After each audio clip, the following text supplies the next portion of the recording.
how do you decide what products you want to include into your lineup? Yeah. Good buys are good buys, I would say, but in stock is a completely different issue because you have to consider, like in the current market space where you move, especially you compare like Singapore versus local, Singapore versus overseas or international markets. So like Japan has a huge love for those hand wired keyboards. So if you sell pre-builds, I don't think it will work very well. But if you sell components to like what people are looking for, then that will probably be something that will move much better. Yeah. But Singapore wise, it's a mix. It's really a blend of like things. So some people come in looking for interesting boards or boards that look really really nice, but still do not sacrifice much on the sound and the feel. And yeah, so for me, I aim to provide a bit of everything. Yeah, which is why across different layouts we do like try to carry one plastic, one metal, yeah, one on the more affordable range, one on the more premium range. Okay. Yeah, okay, so you okay. hit every part of the market. Yeah, thinking back, I have a previous video that or rather a community member asked me to help him build a keyboard that is fully hand wired. Uh, Oh, the experience is horrible. Where I have to solder almost 100 diodes. uh, Yeah, yeah. But these days, it's a lot better because the diodes are already on board. Wow, Yeah. but soldering 100 diodes is another ball game. I mean, hot swap. Yeah, then it's hot swap versus Mumax versus solder. So there's a lot of argument that solder is better in terms of the sound, which is relatively true. Then there's the in between with Mumax. But for now I'm doing hot swap. Okay. Yeah, so it's like a trade off. But some boards like Unicorn, you have to solder. Right. Yeah, it doesn't make sense to have Mumax because your switches will be popping out. Yeah. Yeah, because as a content creator, it's definitely the hot swap route for me. Because otherwise, oh, Commitment issues. yeah, yeah. You change switches every now and then. Yeah, I will spend like hours trying to solder and desolder, and plus I don't have the people call it the bubble gun, the vacuum gun. That's Yeah, we have a low unit now. that's really expensive. That's really expensive. Yeah. Yeah. I didn't want to buy it. So I borrowed it from someone. And it's like still sitting behind. Okay.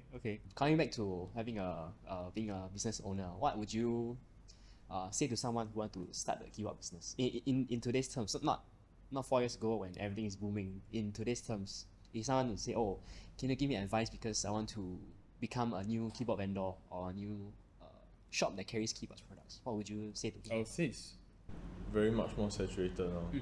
Like you have your bigger vendors definitely, but then there are people on Carousel which try to sell stuff. Yeah, but mostly what I see is that we are going very competitive on the prices, just to gain a few more cents, just to gain that one purchase or something that people look at. Yeah, which is not wrong also. Yeah, but I would say there are things that sell well, but they do generally fall out of favor. So you must always be very aware of what's happening. Right. Yeah. Right. What's your if you can share, what's your average margin like across all types of boards? Cannot share. Cannot share. Cannot share. But there are some products that we make like couple of cents only. Oh, okay. Yeah, okay. like maybe Gateron Yellows. There's no way like that switch is going for so low. And Gateron has maintained a very fairly fixed price. So it's like those few cents kind of thing. Yeah. Interesting. So please don't sell Gateron Yellows. it's like just so sad. Yeah, the market Okay, is so whatever you do, just don't sell Gateron. Yes, yes. Those are the things Okay. you cannot sell. I also noticed because I think we have also previously collaborated in terms of you sending switches over, especially the your DRAM switches. So what made you want to create your own line of products? I think it was to want to create something for ourselves, like something that we can stand behind. I mean, that was the initial idea behind the switches, but the naming convention is damn stupid. Yeah, it's like S1 is switch 1, S2 is switch 2, then so on and so forth. But yeah, but I would say it's interesting to have something on your own that sells.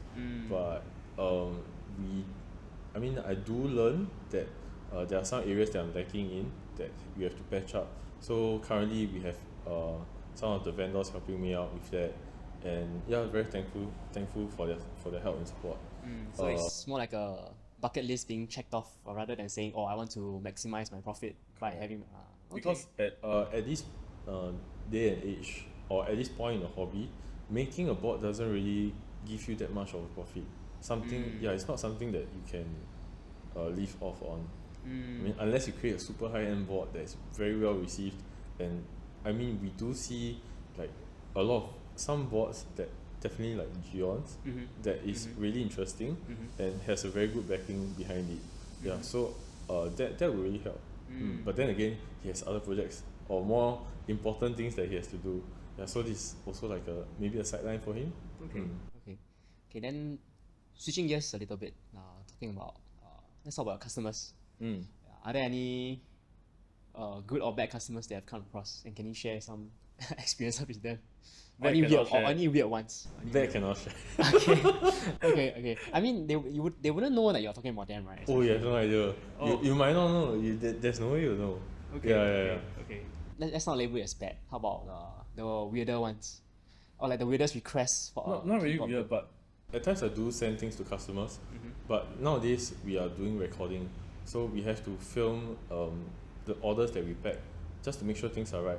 But we film and they still come back and tell us that half the order is missing.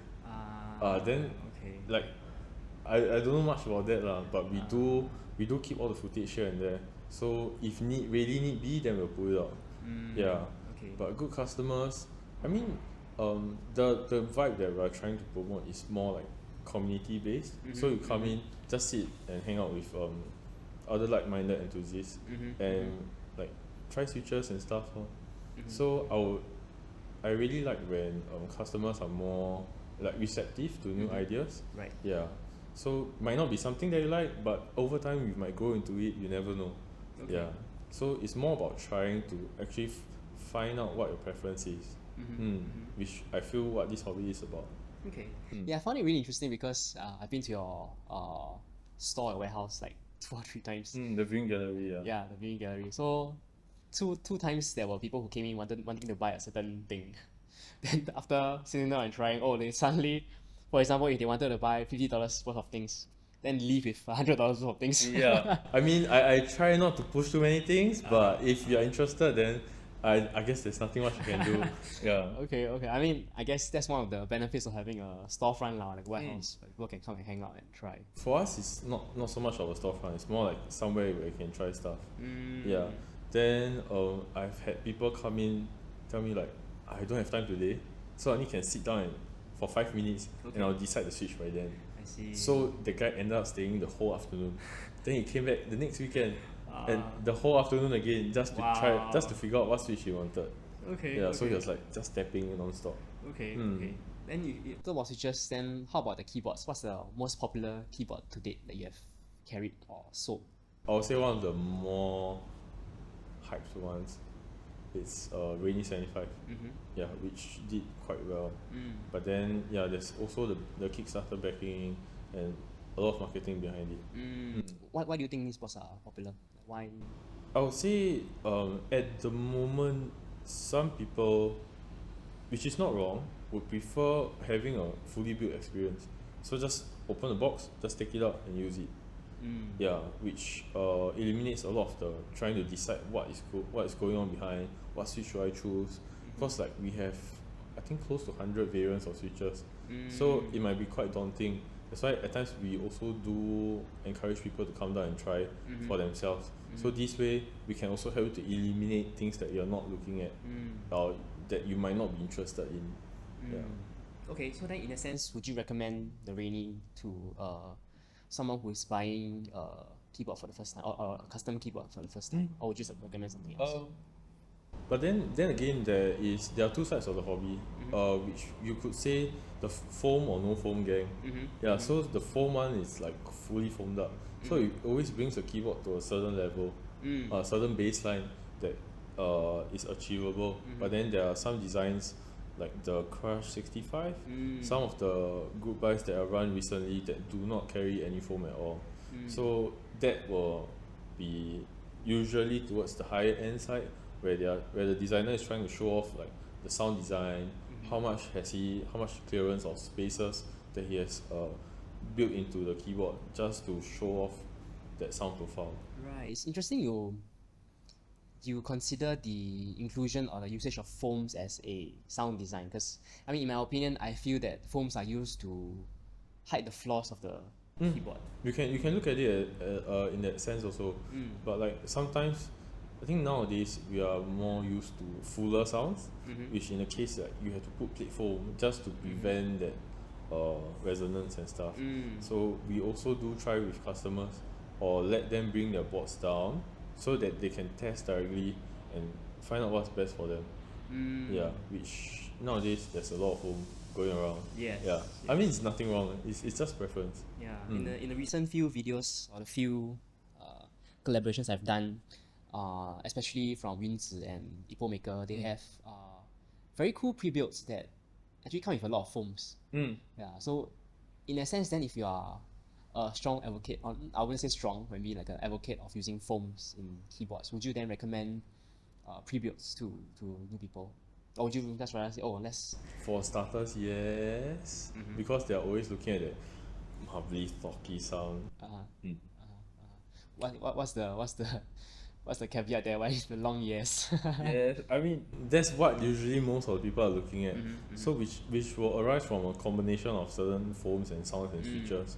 But then again, you need a while to even find out what's the difference between switch, like the PCB foam. There are things like P. There's also things like Poron or EVA. So to know the sound difference, it definitely takes a while for you to get acquainted with that.